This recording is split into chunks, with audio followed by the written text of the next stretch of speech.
Relax থাকুন। ও বাবা, ও বাবা, পারফেক্ট।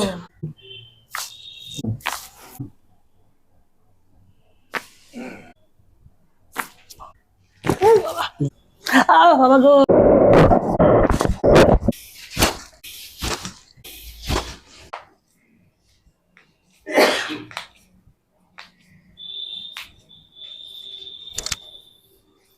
লুজ রাখুন।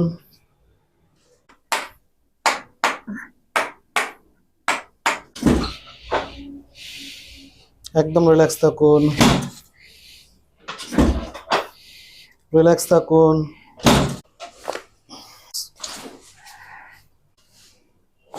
অনেকটা রিল্যাক্স, মানে মনে হচ্ছে আর কি যে একটা বড় জাম হয়েছিল, জিনিসটা অনেকটা ফ্রি হলো। আগের থেকে অনেক বেটার ফিল করতে फ्री लग रहा है। এখন ভালো লাগছে, ভালো লাগছে, আর কমলো তো? ব্যথা নেই, আরাম লাগছে।